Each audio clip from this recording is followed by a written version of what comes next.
Time to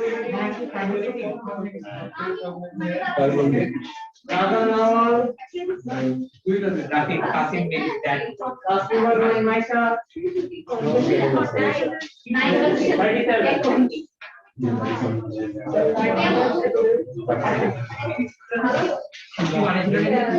I have gossip.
কোথায় কোথায় ভুল গেছে দেখো, ঠিক আছে?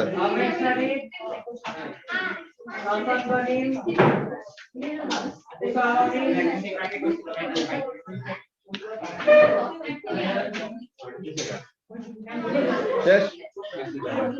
ওকে, সবাইকে এখন তোমাদের এক্সাম কপিগুলি রাখো। ফার্স্ট অফ অল আমরা লেকচার ক্লাসের এটা শেষ করি। তোমাদের যদি কারো কোনো কনফিউশন থাকে যে কোন জায়গায় কেন মার্কস কাটা গেছে, ওটা নিয়ে আমরা ডিসকাস করব। এন্ড তোমাদের এই টেস্টগুলি যে নাও হচ্ছে, টেস্টগুলি মার্কিংগুলি সাথে তোমরা চেক করবা, যেগুলো তো সব বুকলেট থেকে কোশ্চেন না, তো ওখানে মার্কিংগুলোর সাথে চেক করবা যে কোন কোন পয়েন্টগুলি না লেখার জন্য তোমাদের মার্কসগুলি কাটা গেছে, সো দ্যাট পরের পরীক্ষাগুলিতে যেন তোমরা এগুলো ব্যাপারে খেয়াল রাখতে পারো। অলওয়েজ দেখবা যে মার্কিং পয়েন্ট কিন্তু যে তোমার অ্যানসার লজিক্যালি কারেক্ট, যে 3 মার্কের কোশ্চেন করছে অ্যানসার ঠিক আছে, অ্যানসারে কাটার কোনো জায়গা নাই, কিন্তু এনাফ অ্যামাউন্ট অফ পয়েন্ট তুমি কি করো নাই, কভার করো নাই, তো তখন মনে করো 3 তে তুমি 2 পাইলা বা 3 তে 1 পাইলা, অ্যানসারে ভুল নাই, জাস্ট কি ল্যাক অফ ইনফরমেশন। বুঝা গেছে? তো তাহলে মার্কিং পয়েন্টগুলি খুবই ভালো মতো স্টাডি করা লাগবে। এটা হলো মেইন জিনিস। এটা তোমাদের সাথে ওরকম যে যে টেস্টগুলো হয়েছে কোনোটা কনফিউশন থাকলে পরে ওটার সলিউশন নিয়ে আমরা বসবো। আর এমনিতে তোমাদের যে বুকলেট সলভিং ক্লাস হয়, যে পরশু দিন তো বুকলেট সলভিং ক্লাস আছে না, সো ওই ক্লাসগুলোতে তোমরা দেখবা যে কোন কোন কোশ্চেন গুলাতে তোমাদের প্রবলেম ফেস করে, ওগুলো ভালো মতো বুঝে নিবা যারা যারা বুকলেট সলভিং ক্লাসে প্রবলেম দেখাইতে আসে ওদের থেকে, ঠিক আছে? ওকে, সো এখন আমরা লাস্ট ক্লাসে কি করছিলাম, স্টুডেন্ট বুক থেকে রিডিং করছিলাম কি নিয়ে, অ্যাপ্লিকেশনস অফ রেডিওঅ্যাক্টিভিটির ওখানে মধ্যে কাজগুলো কি ছিল, যে ইন্ডাস্ট্রিতে এন্ড মেডিকেলে কিভাবে আমরা রেডিওঅ্যাক্টিভ পার্টিকেলস ইউজ করে আমাদের কাজে লাগাইতে পারি। সামথিং লাইক কেমন ছিল, যে ট্রেসার হিসেবে ইউজ করা যায়, যে কোন জায়গায় তোমার বডিতে অ্যাকচুয়ালি প্রবলেম আছে ওইটা সে ডিটেক্ট করে বের করতে পারে। দেন কতগুলি ক্যান্সার ট্রিটমেন্টের জন্য আমাদের কি করা যায়, রেডিওঅ্যাক্টিভ রেডিয়েশন ইউজ করা যায়। দেন স্টেরিলাইজেশন অফ মেডিকেল ইকুইপমেন্ট, তো ওইসব জিনিসগুলো নিয়ে আমরা বলছিলাম মেডিকেল রিলেটেড। দেন আমাদের ইন্ডাস্ট্রি রিলেটেড কথাবার্তার মধ্যে কি ছিল, ইন্ডাস্ট্রি রিলেটেড কথাবার্তার মধ্যে ফার্স্ট অফ অল তোমার গেজিং, যে কি জিনিস ছিল, কোন একটা মেশিনারির ভিতরে যদি কোনো ফল্ট থাকে, যে ওখানে ক্র্যাক হয়ে গেছে বা ফেটে গেছে, তো ওইসব জিনিসগুলো কি করা যায়, গামা রেডিওগ্রাফি দিয়ে ডিটেক্ট করা যায়। দেন আবার কতগুলি টাইপ আছে, কেমন জিনিস, যে মনে করো কোল যে আমরা বার্ন করে, যে ব্লাস্ট ফার্নেসে বিশাল একটা ফার্নেস থাকে, তো ওই ফার্নেসটা পুরাটা কোল দিয়ে ফিল আপ হয়েছে নাকি না, ওইসব জিনিস মনিটরিং এর জন্য আমরা কি করতে পারি, গামা রেডিয়েশন এরকম ইউজ করতে পারি, যেটা দিয়ে কি করা যায়, সুন্দর মতো আমরা রিমোটলি, যে আমাদের নিজেদের ওখানে প্রেজেন্ট না থেকে আমরা দূরে থেকে কি করতে পারি, কন্ট্রোল করতে পারি। তো এখন আমরা অনেক ইম্পর্টেন্ট একটা জিনিস কভার করব, যেটা কি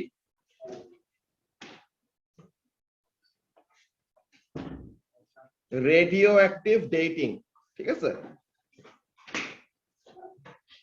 এখন রেডিও অ্যাক্টিভ ডেটিং আমাদের দুই টাইপের, একটা হলো কার্বন ডেটিং,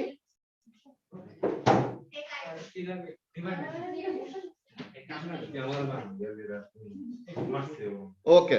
সো এখন এখানের মধ্যে খেয়াল করা কাজটা কি, যে রেডিও অ্যাক্টিভ ডেটিং আমাদের দুই টাইপের, কি কি জিনিস, কি হলো 1 মিনিট,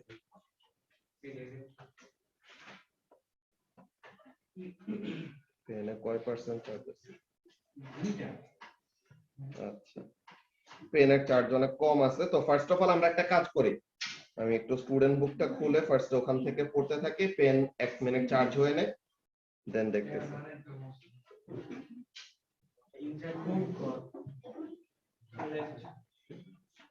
ওকে, সো এখন এখানের মধ্যে খেয়াল করো যে রেডিওঅ্যাক্টিভ ডেটিং নিয়ে আমরা যে পড়ালেখা করব, রেডিওঅ্যাক্টিভ ডেটিং হলো দুই টাইপের, একটা হলো কার্বন ডেটিং আর একটা হবে rock dating. First of all আমরা কার্বন ডেটিংটা নিয়ে পড়ালেখা করব, যেটা নাকি অনেক বেশি কোশ্চেন আসে এই রিলেটেড। তো এটা হলো পেজ নাম্বার 245। সো এখন এই রেডিওঅ্যাক্টিভ ডেটিং এর মেইন কাজটা কি, সে কোন একটা আর্টিফ্যাক্ট, যে অনেক আগের কালের কোন একটা অবজেক্টের এজ কত, এই জিনিসটা ডিটারমাইন করে দিতে পারে। যে অনেক আগের কালে কোন একটা অর্গানিক ম্যাটার মারা গেছিল, ঠিক আছে, কোন একটা অর্গানিক ম্যাটার মারা গেছিল, তো ওই অর্গানিক ম্যাটারটা কত বছর আগে মারা গেছে ওইটার সে ডেটটা কি করতে পারে, বের করতে পারে, যে আমরা এটা ইউজ করে ডিটারমাইন করতে পারি। আর যদি অর্গানিক ম্যাটার না হয়, ইনঅর্গানিক ম্যাটার হয়, তো তখন ওটার জন্য কি ইউজ করা হয়, রক ডেটিং ইউজ করা হয়, ঠিক আছে। তো এখন কার্বন ডেটিং এর মেইন কনসেপ্টটা কি, ফার্স্ট অফ অল একটু শুনে নাও, দেন আমি পুরোটা ডিটেইল লিখে দেব। যে তোমাদের 5 মার্ক বা 6 মার্কের মতো এরকম কোশ্চেন আসে, তো পুরোটা আমি এক্সট্রাক্ট লিখে দেব, যে এই আনসারটা লিখলে পরে তোমাদের 6 মার্কের কোশ্চেন আসুক আর 8 মার্কের কোশ্চেন আসুক, পুরোটাতেই ফুল মার্কস পাবা, বুঝছো। সো ফার্স্ট অফ অল এখানের মধ্যে কনসেপ্টটা শুনে নাও, ব্যাপারটা আসলে কেমন। যে আমাদের বডিতে কি আছে, কার্বন আছে না, আমরা কি, আমরা হলাম অর্গানিক ম্যাটার, সো তাহলে we are made of carbon atoms. Then গাছপালা, যে কোনো তুমি লিভিং অর্গানিজমের কথাই বলো না কেন, সবাই কি দিয়ে বানানো, কার্বন দিয়ে বানানো, রাইট। এখন কার্বন মানেই যে কার্বন 12 হবে এমন কোন কথা আছে, কার্বন 14 ও কি প্রেজেন্ট থাকতে পারে, বিকজ কার্বন 14, ইয়েস, যে কার্বন 14 এর অ্যাবান্ডেন্স কি, কার্বন 14 এর অ্যাবান্ডেন্স কম। অ্যাবান্ডেন্স মানে কি, যে কতটুকু ন্যাচারালি প্রেজেন্ট থাকে, তাই না। তো তাহলে কার্বন 14 এর অ্যাবান্ডেন্স কম, but there is a certain proportion of carbon, যেটা কি হবে, কার্বন 14 হিসেবে থাকবে। যে এমন টাইপের একটা রিলেশনশিপ আছে, কেমন জিনিস, 1 out of every 10 to the power 12 carbon is carbon 14, মানে 1 ট্রিলিয়ন, ঠিক আছে, 1 ট্রিলিয়ন কার্বন অ্যাটমের মধ্যে একটা কার্বন অ্যাটম কি হবে, কার্বন 14 হবে। তো তার মানে 1 মোল, 1 মোল, মোল ক্যালকুলেশন, এইসব জিনিস তোমরা করছো না কেমিস্ট্রিতে, ওখানের মধ্যে একটা নাম্বার শোনার কথা, Avogadro's constant or Avogadro's number. Avogadro number equal to কত, 6.02 into 10 to the power 23, তাই না। যে 1 মোল অফ কার্বন অ্যাটম মানে কত, 6.02 into 10 to the power 23 টা কার্বন অ্যাটম আছে। তো তার মানে 1 মোলের মধ্যে 10 to the power 23 টা, তো তার মানে কি 10 to the power 12 এর থেকে কি 2 টাইমস এর মতো হইতেছে না, 1 মোল কার্বন অ্যাটমের মধ্যে কি আছে, 10 to the power 12 টার twice amount of carbon atom আছে। তো তার মানে 1 মোল অফ কার্বন অ্যাটমের মধ্যে দুইটা করে এরকম থাকবে কি কার্বন, যেটা কি কার্বন 14 হবে, যেটা রেডিও অ্যাক্টিভ। এখন এই কথাটা জাস্ট বোঝানোর জন্য যে আমাদের বডির ভিতরে যে কার্বন আছে সব যে রেডিও অ্যাক্টিভ এমন না, কিন্তু অল্প হলেও কি আছে, কার্বন 14 প্রেজেন্ট আছে। এখন এই কার্বন 14 তোমরা বলতে পারো, আচ্ছা কার্বন 14 আছে তো কি হয়েছে, কার্বন 14 তো রেডিও অ্যাক্টিভ, সে ডিকে হয়ে হয়ে তো এক সময় কি হয়ে যাবে, শেষ হয়ে যাবে। তো তাহলে কার্বন 14 আমাদের জন্মের সময় ছিল, দেন আস্তে আস্তে আস্তে আস্তে কি হবে, শেষ হয়ে যাবে। কিন্তু আসলে কি তাই শেষ হবে, কেন শেষ হবে না, বিকজ আমরা কি করতেছি, খাবার খাই না, আমরা যে এরকম ড্রিঙ্ক করতেছি অর খাবার খাইতেছি, তো তখন কি হবে, খাবারের ভিতরেও তো কার্বন আছে, এন্ড ওই কার্বনের ভিতরেও কি থাকবে মানসিফা, ওই খাবারের ভিতরেও কি থাকবে, কার্বন থাকবে না? যে ট্রিজ, প্ল্যান্টস, এনিমেলস সবকিছু, সব লিভিং অর্গানিজমের মধ্যে কি থাকে, কার্বন থাকে। এন্ড কার্বন থাকা মানে ওখানের মধ্যে একটা স্লাইট প্রপোর্শন কি থাকবে, কার্বন 14 থাকবে। তো যতদিন আমরা বেঁচে থাকবো, বুঝছো, যতদিন পর্যন্ত আমরা বেঁচে থাকবো ততদিন পর্যন্ত কি হচ্ছে, কার্বন 14 ডিকে করতেছে, ডিকে করে কমে, আবার আমরা খেয়ে কি করতেছি, ওইটার পার্সেন্টেজটাকে আর ওইটার প্রেজেন্সটাকে রিপ্লেনিশ করে দিচ্ছে। বলো, আমাদের ক্লাসের আগে কি তোমরা ব্রেক পাও না? এখন তো আসলে শীতকাল, এটা আসলে মানা করা যায় না কখনকার কি হয়ে যায়। আচ্ছা, তো এখন এখানের মধ্যে কাজটা কি, যে কার্বন 14 আমাদের বডির মধ্যে আছে যেটা রেডিও অ্যাক্টিভ। তো radioactive particle naturally decay এরকম করতে থাকে, কিন্তু আমরা খাওয়া দাওয়া করে আবার কি করতেছি, ওটাকে রিপ্লেনিশ করে দিতেছি। তো যতদিন পর্যন্ত আমরা বেঁচে আছি, বুঝছো সুজল, যতদিন পর্যন্ত আমরা বেঁচে আছি ততদিন পর্যন্ত কার্বনের লেভেল কি থাকবে, কার্বন 14 এর লেভেলটা আমাদের ফিক্সড থাকে। লাইক তোমাদের ওই যে পেটি ক্যাশ বুকের একটা এক্সাম্পল বলছিলাম না, যে তোমাদের যাদের অ্যাকাউন্টিং আছে কি বলছিলাম, যে পেটি ক্যাশ বুকে কি হয়, একটা স্মল অ্যামাউন্ট অফ মানি ওরকম পেটি টাইপ অফ এক্সপেন্সের জন্য রাখা হয়, ঠিক আছে। দেন মাস শেষে ওটাকে আবার কি করা হয়, যতটুকু খরচ গেছে ওটাকে আবার রিইম্বার্স করা হয়, তাই না, ফ্লোট যেটা বলে। তো এখন এখানের মধ্যে কাজটা কি, যে তোমার কার্বন 14 যতটুকু ন্যাচারালি ডিকে হয়ে এরকম কমে যায়, খাওয়া দাওয়া করে ওইটাকে আবার কি করে ফেলতেছি, ইফেক্টিভলি আমরা রিপ্লেনিশ করে ফেলতেছি বা আগের লেভেলে নিয়ে আসতেছি। তো তার মানে যতদিন পর্যন্ত আমরা বেঁচে থাকবো ততদিন পর্যন্ত কার্বনের লেভেল কি থাকবে, একটা লিভিং অর্গানিজম, জাস্ট আমরা না, আমরাই তো জাস্ট বেঁচে থাকি না, গাছের কি আছে, ট্রিজদের একটা লাইফ আছে না, ট্রিজরাও তো একটা কি লিভিং অর্গানিজম। তো এই ট্রিজ যতক্ষণ পর্যন্ত বেঁচে থাকে ততক্ষণ পর্যন্ত কি তাদের বডির মধ্যে কার্বন ওরকম অলওয়েজ তারা রিপ্লেনিশ করতে থাকে, বিকজ ট্রিজ কি করে, কার্বন ডাই অক্সাইড অ্যাবজর্ব করে to make their food. So ওই কার্বন ডাই অক্সাইড যে তাদের ভিতরে নিচ্ছে, ওই কার্বনের মধ্যেও কি থাকবে, কার্বন 14 থাকবে। তো মেইন বুঝানোর ব্যাপারটাই হলো এইটা, যে যতদিন পর্যন্ত একটা লিভিং অর্গানিজম বেঁচে থাকবে ততদিন পর্যন্ত তার মধ্যে কার্বন 14 এর লেভেল কি হবে, ফিক্সড। যখন থেকে সে মারা গেল, মারা যাওয়া মানুষ কি কখনো খাওয়া দাওয়া করে? তো তাহলে মারা যাওয়ার পরে কি কার্বনের ডিকে কি বন্ধ হয়ে যাবে? কার্বনের ডিকে ঠিকই চলবে, কিন্তু সে আর কি করবে না, খাওয়া দাওয়া করবে না। তো তার মানে কি, ডিকে হবে ঠিকই, কিন্তু আর নতুন করে কি হচ্ছে না, ওটাকে রিপ্লেনিশ করা হচ্ছে না। তো তখন there will be a difference. যে মনে করো এই যে তোমরা এই কাঠগুলা দেখতেছো, তোমাদের বেঞ্চগুলা কি স্টিল দিয়ে বানানো নাকি উড দিয়ে বানানো? উড দিয়ে বানানো। এই উড কি কিসে থেকে হয়? গাছ থেকে। তো এখন গাছ থেকে কি করা হয়েছে, গাছ থেকে কেটে এই উড নেওয়া হয়েছে, দেন উড দিয়ে এরকম বেঞ্চ বানানো হয়েছে। তো এই উডটা যতদিন পর্যন্ত ওই উডটা বেঁচে ছিল মানে কি, উডটা গাছের সাথে কন্ট্যাক্টে ছিল, তো ততক্ষণ পর্যন্ত কি ইট ওয়াজ লিভিং। যখন থেকে তাকে কেটে আমরা সেপারেট করে ফেলছে, তখন থেকে কি হয়েছে, এই উডের পার্টটুকু কি মরে গেছে না? তো এখন ইনিশিয়ালি এই উডের কার্বন 14 এর লেভেল কি ছিল, হাই। সো তখন তার অ্যাক্টিভিটি ছিল কি বেশি। দেন যত এরকম ইয়ার আফটার ইয়ার, যত এরকম বছর পার হচ্ছে, তার আস্তে আস্তে অ্যাক্টিভিটি কি হচ্ছে, কমে যাচ্ছে। তো মনে করো যে ফিউ থাউজেন্ড ইয়ার্স পর, যে মনে করো যে 10-15 হাজার বছর পর যখন নাকি আমরা কেউ থাকবো না, মনে করো এই ইহা পুরাটা এরকম মাটির নিচে এরকম চলে গেছে, দেন কেউ একজন পরে এটাকে ডিসকভার করছে, এরকম কাঠগুলা পাইলো, এসব পাইলো। তো তখন তারা কি করতে পারবে, তখন তারা এই কাঠটার উপরে কার্বন ডেটিং করে বের করতে পারবে যে কত বছর আগে এই কাঠ দিয়ে বেঞ্চ বানানো হয়েছে। বুঝতে পারলা কি বললাম? এখন কোয়েশ্চেনটা হলো যে তারা এটা কিভাবে করে, তারা যে এজটা বের করবে যে কত বছর আগে এই অর্গানিক ম্যাটারটা বেঁচে ছিল, এটা তারা কিভাবে করে, এটা বের করার ক্যালকুলেশন কিন্তু আমরা আগে শিখে আসছি। তোমাদেরকে ফর্মুলা দিছিলাম না, যে ইনিশিয়াল অ্যাক্টিভিটি ফাইনাল অ্যাক্টিভিটির সাথে কিভাবে করে রিলেটেড, ওরকম একটা ফর্মুলা দিছিলাম। দেন কয়টা হাফ লাইফ পাস হয়েছে, যে number of half life pass, ওই রিলেটেড একটা ইনফরমেশন দিছিলাম। তো এখন এখানের মধ্যে মেইন আমাদের বুঝার ব্যাপারটাকে এটা নিয়ে খেয়াল করো। এখানে আমরা স্টুডেন্ট বুকটা একটু ফার্স্টে রিডিং করে নেই, দেন আমি নোটপ্যাডে ওই ডিটেইলড অ্যানসারটা লিখে দিচ্ছি। তো কি বলতেছে, যে এটা লিখছিলাম আর কি, যে লিভিং অর্গানিজমের জন্য যারা নাকি অর্গানিক তাদের জন্য কি করা হবে, কার্বন ডেটিং ইউজ করা হবে।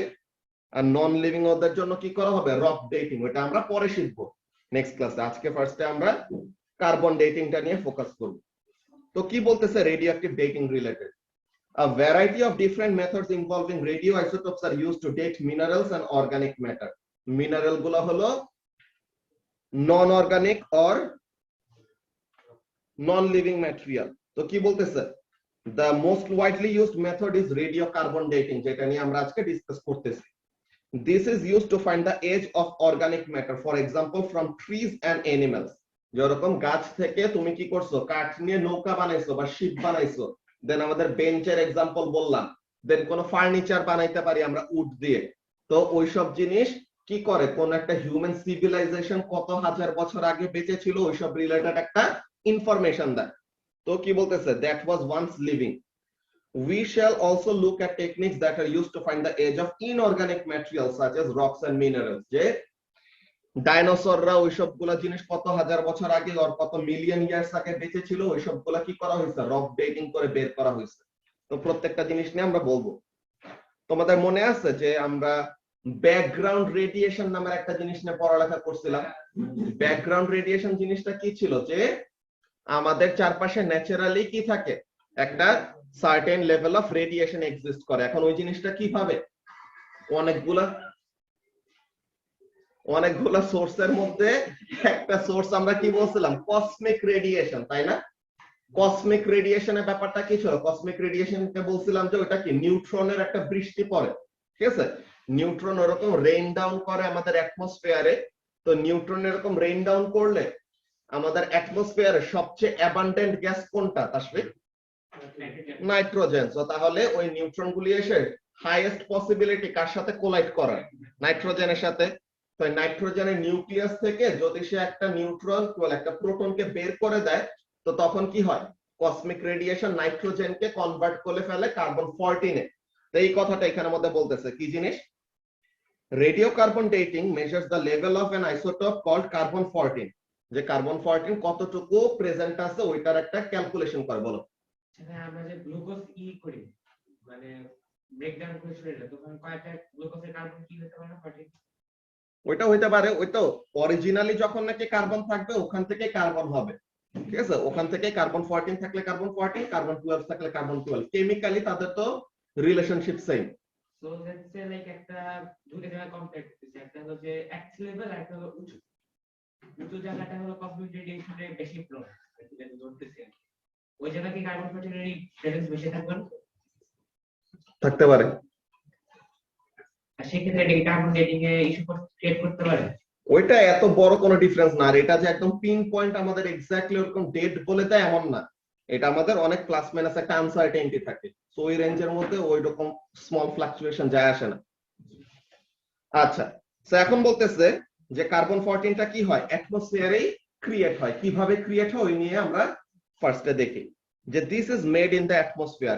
কিভাবে, cosmic rays from the space are continually raining down upon the earth. বলছিলাম না ওরকম কসমিক রেডিয়েশন বৃষ্টির মতো কি করে আর্থের অ্যাটমসফিয়ারে এসে পড়ে। These have lots of energy.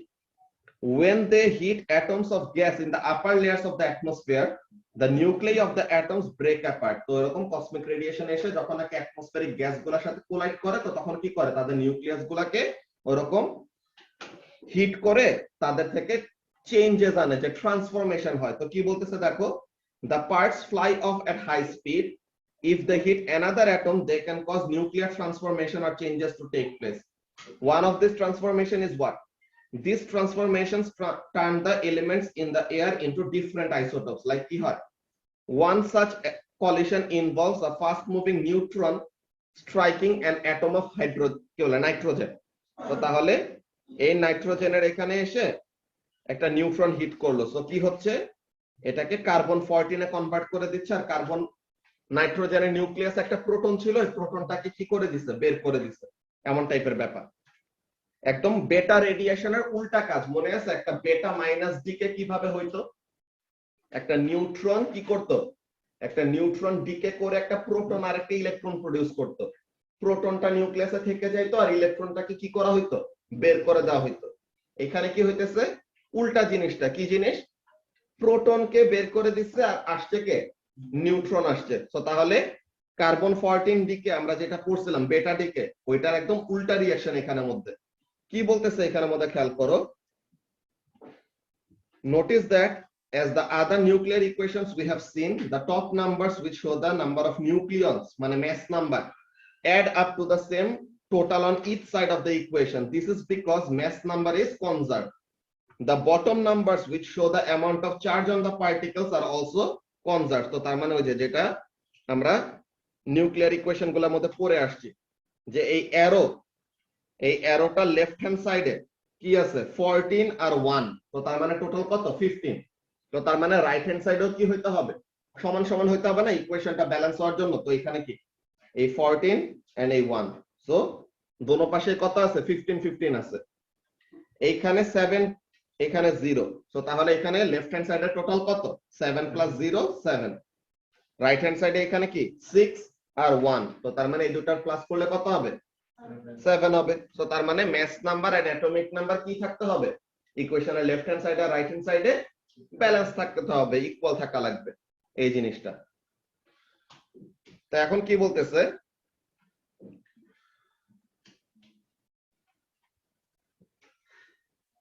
the result of the collision of a neutron with a nitrogen is a nuclear transformation. The nitrogen atom is transferred into an atom of radioactive isotope of carbon, carbon 14. এখন বলতেছে কি যে আইসোটোপদের কি থাকে, chemical behaviour same থাকে না, যে আইসোটোপদের মাস number ওইসব জিনিস আলাদা হোক, কিন্তু কেমিক্যাল বিহেভিয়ার কিসের উপরে ডিপেন্ড করে, ঠিক কথা, একটা অ্যাটমের কেমিক্যাল বিহেভিয়ার কিসের উপর ডিপেন্ড করবে, তার আউটার শেল ইলেকট্রনের উপর। তো ইলেকট্রন নাম্বার যদি সেম থাকে তো তখন কি হবে, কেমিক্যাল বিহেভিয়ার ডিফারেন্ট আইসোটোপেরও সেম হবে। ওকে, তো কি বলতেছে, as we have already mentioned, these isotopes of an element have the same chemical behavior. This means that carbon 14 will react with oxygen in our atmosphere to form carbon dioxide. তো carbon 12 atom যেরকম carbon dioxide create করতে পারে, carbon 14 অ্যাটমও কি করতে পারবে, carbon dioxide create করতে পারবে, just like the much more common and stable isotope of carbon 12, যেটা বললাম যে কার্বন 12 যেমন কার্বন ডাইঅক্সাইড পানিতে পারে অক্সিজেনের সাথে মিলে, ওরকম কার্বন 14 ও কি করতে পারবে, সেম কাজ করতে পারবে। The carbon dioxide is then absorbed by plants in the process of photosynthesis. As a result, a proportion of the carbon that make up any plant will be radioactive, carbon 14. তো তার মানে প্ল্যান্টসদের মধ্যে, প্ল্যান্টসরা যেরকম carbon dioxide নিয়ে তাদের ফটোসিনথেসিসের কাজে use করে, তো প্ল্যান্টসদের মধ্যে কি থাকে, একটা স্মল প্রপোর্শন অফ কার্বন থাকে, কোন ফর্মে, কার্বন 14 ফর্মে।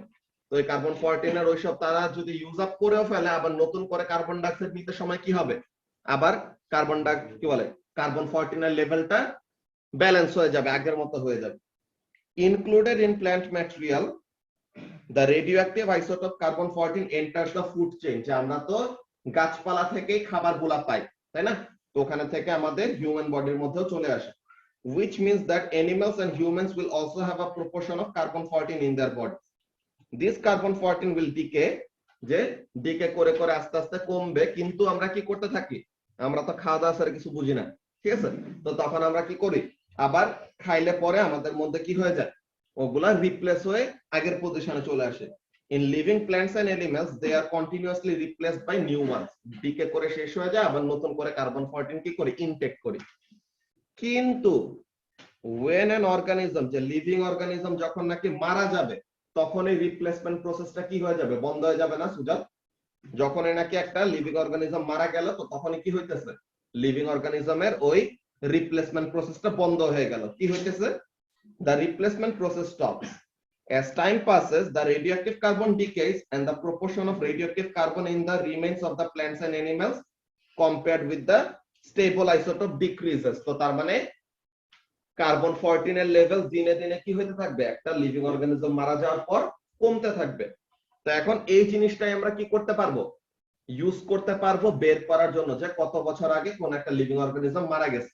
কিভাবে ইউজ করব খেয়াল করো, the half life of for the decay of carbon 14 is approximately 5600 years. এই হাফ লাইফের মানেটা কি আমরা কি পড়ছিলাম মনে আছে?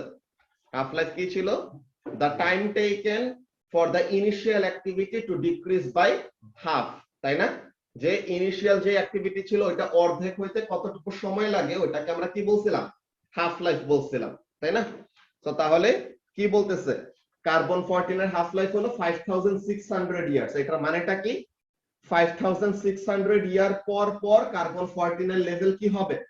হাফ হবে। তো শুরুতে মনে করো ছিল 10 বেকুয়ারেল, 5600 ইয়ার্স পরে এটা কত হবে? 10 এর হাফ হবে, মানে 5 হবে। দেন আরো 5600 ইয়ার্স পরে কি হবে? 5 থেকে এটা কত হবে? 2.5 হবে। এমন ভাবে কমতে থাকবে। তো ওই জিনিসটা আমরা দেখবো, ক্যালকুলেশন খুবই সোজা। তো কি বলতেছে? This means that every 5600 years the proportion of carbon 14 in dead plants and animals will halve. The amount of carbon 14 present in a sample of dead plant or animal material is found by measuring the activity of the sample. ওই যে আমরা কি করতে পারি? GM tube দিয়ে আমরা activity measure করতে পারি না? তো জিএম টিউব দিয়ে আমরা কি করব? মনে করো এই বেঞ্চের থেকে জিএম টিউব নিয়ে অ্যাক্টিভিটির একটা রিডিং নিলাম, ঠিক আছে? এন্ড বেঞ্চটা তো মরা একটা অবজেক্ট, বিকজ অলরেডি তার কাট কেটে কি করা হয়েছে? এটাকে বের করা হয়েছে। এন্ড ফ্রেশলি নতুন একটা কাঠ এনে, যে সেম সাইজের নতুন একটা কাঠ এনে তার কি করব? অ্যাক্টিভিটি মাপবো। তো ফ্রেশ যেটা কাটছি, ঠিক আছে, যে মাত্র ওটাকে কি করা হয়েছে? মারা হয়েছে। তো মাত্র যেটা ডেড অবস্থায় হয়েছে তার অ্যাক্টিভিটি বেশি থাকবে, নাকি অনেক অনেক আগে মারা গেছিল এরকম কোন একটা অবজেক্টের অ্যাক্টিভিটি বেশি থাকবে? মাত্র যেটাকে মারা হয়েছে ওইটার অ্যাক্টিভিটি কি থাকবে? বেশি। আর যেটা অনেক আগে মারা গেছে ওটা তো ডিকে হয়ে হয়ে তার লেভেলটা কি হয়ে গেছে? কমে গেছে না? রূপ কথা। তো তাহলে যেটা অনেক আগে মারা গেছে তার ফাইনাল অ্যাক্টিভিটিটা আমরা কি পাবো? অনেক কম পাবো। তো তাহলে ওখানের সাথে আমরা কি করব? কম্পেয়ার করব যে ইনিশিয়াল অ্যাক্টিভিটির তুলনায় ফাইনাল অ্যাক্টিভিটি কতবার হাফ হয়েছে। তো যতবার হাফ হবে তার মানে কি ততগুলো হাফ লাইফ পাস করছে নাকি? আর মা যতবার হাফ হবে ততবার কি হয়েছে? হাফ লাইফ পাস হয়েছে। তো একটা হাফ লাইফের সময় কত? 5600 ইয়ার্স। তো মনে করো আমরা এরকম একটা ক্যালকুলেশন করলাম, দেখলাম কি যে হাফ লাইফ পাস হয়েছে দুইটা। তো তাহলে একটা হাফ লাইফের টাইম যদি 5600 ইয়ার্স হয়, তো দুইটা হাফ লাইফ পাস হইতে কত সময় পাস হয়েছে? এটা ইনটু 2, তাই না? তো তাহলে ওখান থেকে কি পেয়ে যাব? ওই রেডিওঅ্যাক্টিভ অবজেক্টটা, যে ওই লিভিং অর্গানিজমটা এত হাজার বছর আগে বেঁচে ছিল, ওরকম টাইপের একটা কি করতে পারি? ক্যালকুলেশন করতে পারি। তো এখানের মধ্যে দেখো কি বলতেছে, this is compared with the amount of carbon 14 that would have been present. would have been মানে কি? যে যদি ওইটা বেঁচে থাকতো, ঠিক আছে, মানে বেঁচে থাকা অবস্থায় তার অ্যাক্টিভিটি কি ছিল? বেশি ছিল না সুজল? বেঁচে থাকা অবস্থায় তার অ্যাক্টিভিটি ছিল বেশি, এন্ড মরে যাওয়ার পরে তার কি হয়েছে? অ্যাক্টিভিটি লেভেল কমতে কমতে কমতে কমতে প্রেজেন্টের লেভেলে আসছে। তো এই দুইটার মধ্যে আমরা কম্পেয়ার করে দেখবো যে কয়টা হাফ লাইফ পাস হয়েছে। দেন একটা হাফ লাইফের জন্য যদি 5600 ইয়ার্স হয়, তো যতগুলো হাফ লাইফ পাস হয়েছে ওইটার সাথে কি করব? 5600 মাল্টিপ্লাই করে দিব, তো তখন পেয়ে যাব। তো এই একদম ইজি একটা ক্যালকুলেশন। তো from this it is possible to estimate the source when the source of the sample died. বলো। ওরা তো বলতেছে যে would have been এর সাথে কম্পেয়ার করে, মানে একটা এক্সটিংক্ট স্পিসিসের জন্য কি বায়োলজিস্টরা এস্টিমেট করে না? ওইটা এস্টিমেট করা লাগে, আর সিমিলার টাইপের কোন একটা অবজেক্ট নিয়ে আমরা ডিল করি। আর এটার জন্য ক্রস চেক করার জন্য ওই এক্সটিংক্ট হওয়া অবজেক্ট মানে কি এক্সটিংক্ট হওয়া অ্যানিমাল অনেক আগে মারা গেছিল, তো এটার জন্য রক ডেটিং করে বেসিক্যালি বের করতে হয়, ঠিক আছে? তো এটার প্রসেস আমরা দেখব। ভালো কোশ্চেন করছো, বলো কি বাড়াবো? ঠান্ডা লাগতেছে বেশি?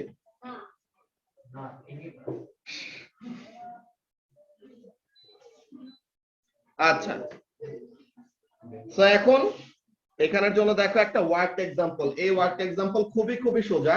কি বলতেছে খেয়াল করো, 120 গ্রাম অফ কি জিনিস? সবাই একটু সামনে দেখো। 120 gram of what? 120 gram of living wood. মানে কি এই উডটা কি এখনো বেঁচে আছে? তাই বেঁচে থাকা উডের রেডিও অ্যাক্টিভিটি কত? Has a radio active activity যে কারেক্টেড ফর ব্যাকগ্রাউন্ড রেডিয়েশন, যে ব্যাকগ্রাউন্ড রেডিয়েশন মাইনাস করছে আর কি।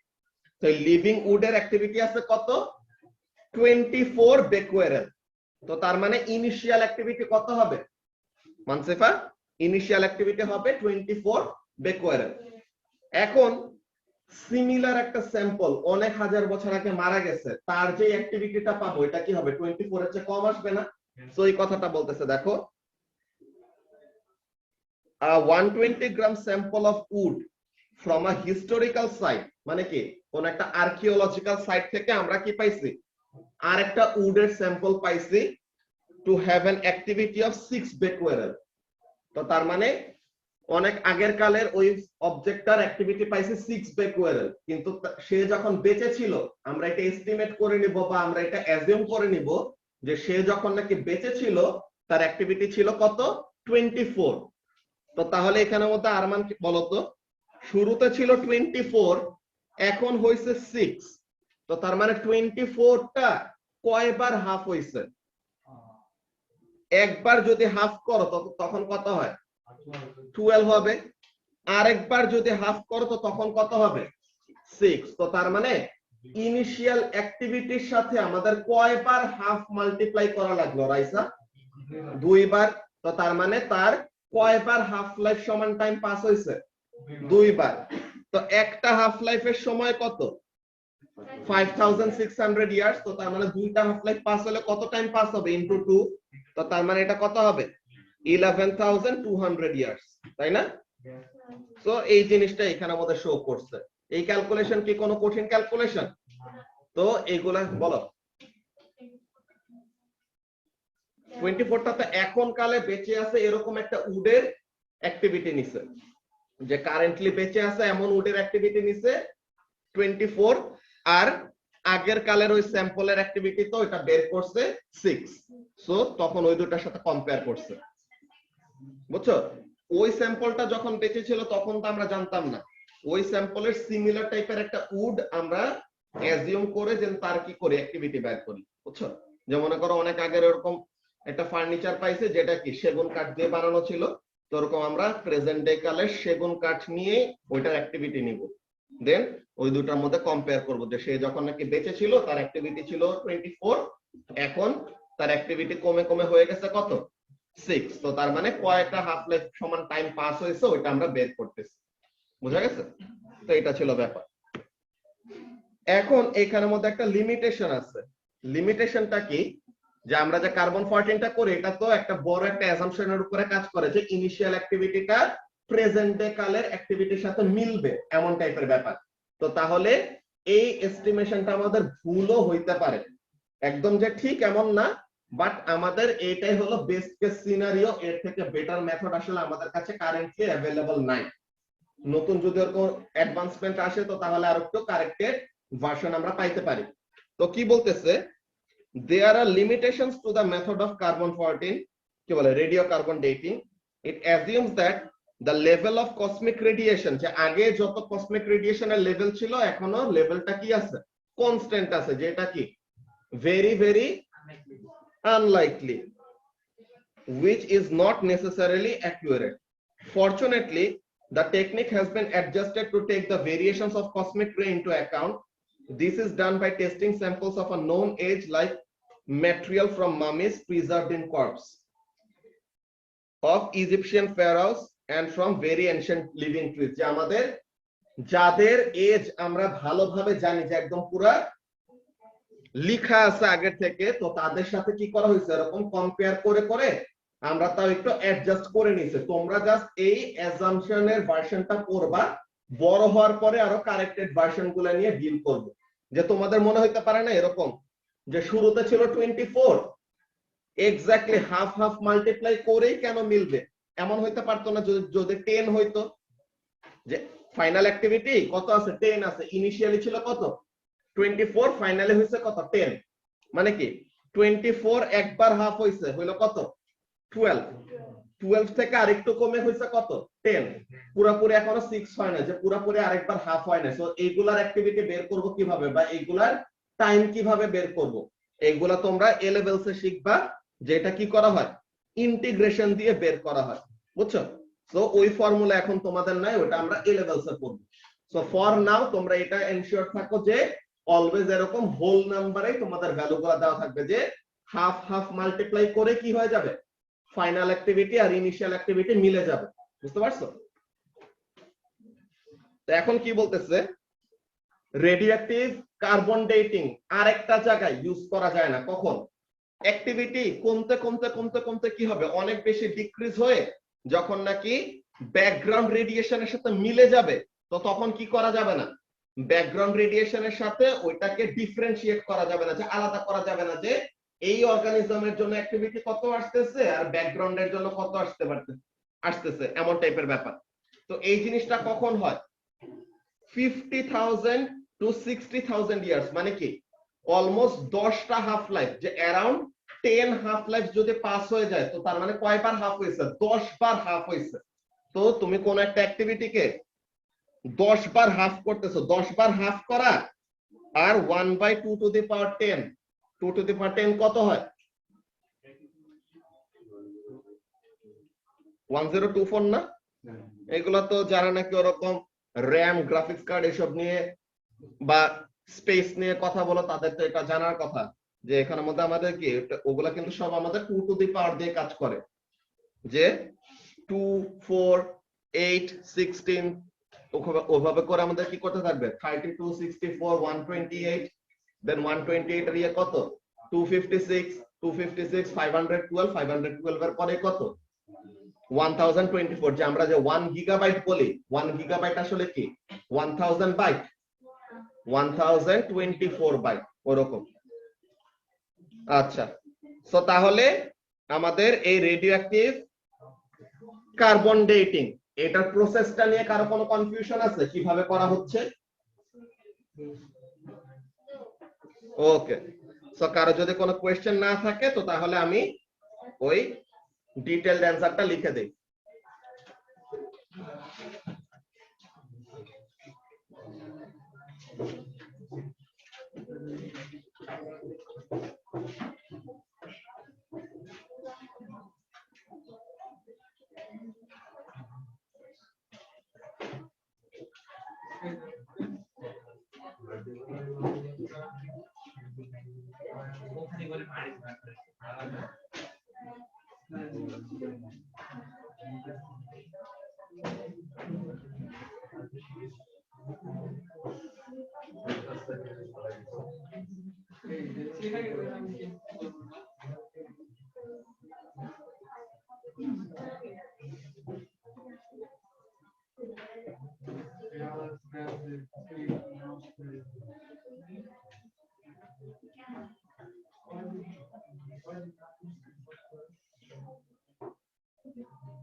তোমাদের সবার ভ্যাকসিনেশনে কি এক ডোজ করে হয়েছে? এখনো হয় নাই।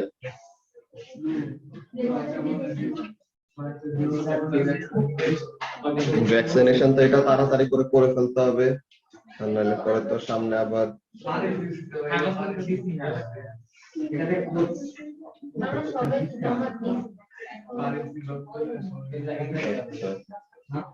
এখন তো অলরেডি অ্যাডাল্টদের জন্য তো বুস্টার ডোজও নিয়ে আসতেছে, যে 2 ডোজ যাদের হয়ে গেছে। আর তোমাদের এখনো যদি না নেওয়া হয়ে থাকে তাহলে উপরে তো খুবই রিস্কি। এর জন্য মনে করো আরো যে আমি জোর করি না যে ক্লাসে এসে ক্লাস করতে হবে এমন, অনলাইনে যারা আছে ওদের যেরকম সেফ ফিল হয় ওভাবে করে তারা ক্লাস করবে। বিকজ এখন ওরকম গ্যাদারিং হইলে আফ্রিকা থেকে কয়জন মানুষ ব্রাহ্মণবাড়িয়াতে আসছে না, এরপরে তো তাদেরকে খুঁজে পাইতেছে না, পালা যায় এরা, বুঝছো? তো এখন এটা আসলে একদিক দিয়ে শুনলে হাসি পায় যে বাঙালি এমনই করে, কিন্তু আবার ব্যাপারটা খুবই রিস্কি আর কি। ওই জিনিসগুলি মাথায় রাখা লাগবে।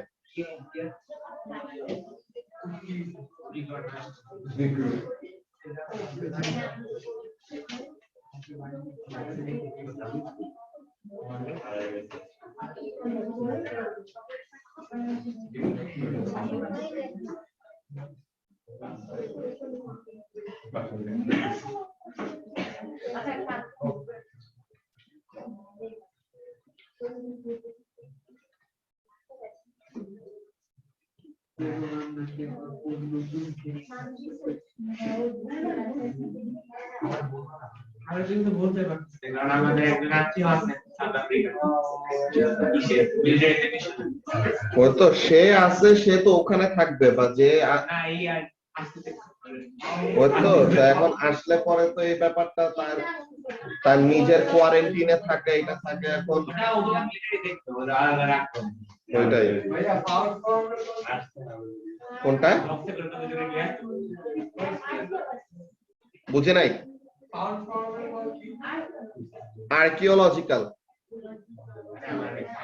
আর্কিওলজিক্যাল সাইট মানে হলো ওরকম যে অনেক আগের কালের যে হিউম্যান সিভিলাইজেশন ওরকম খুঁজে পায় না, যে ব্যাবিলন যেরকম খুঁজে পাইছে, রোমান সিভিলাইজেশন যেরকম খুঁজে পাইছে, অমন টাইপের, বুঝছো?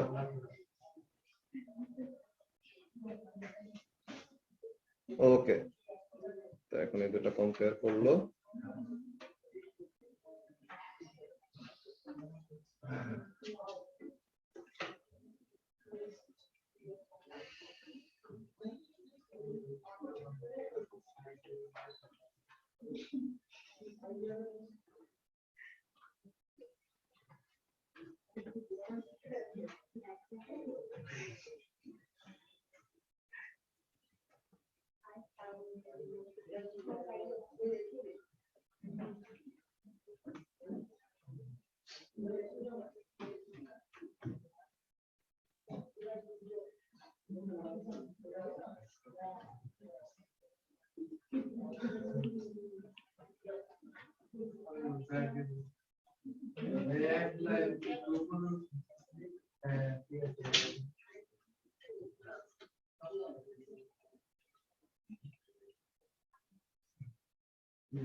ওকে, তো সবাই একটু এই জিনিসটা কপি করে ফেলো।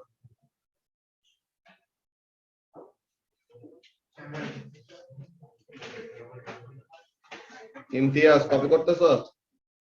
তাড়াতাড়ি কপি করে ফেলো।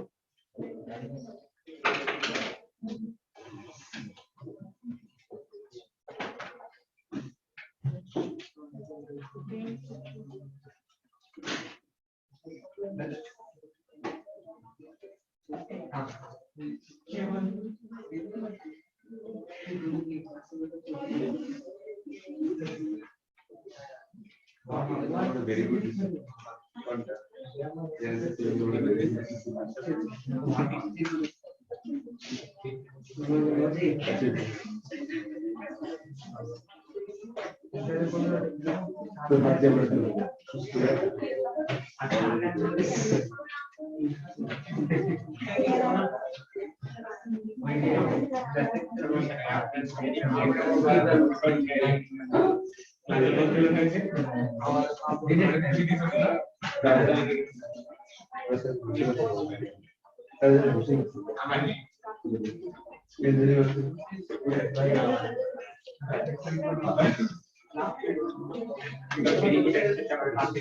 সবার কি লেখা শেষ? তো লেখা শেষ হয়ে গেলে আজকের ক্লাস আমাদের এইটুকুই। আসসালামু আলাইকুম। বেশ লেখা।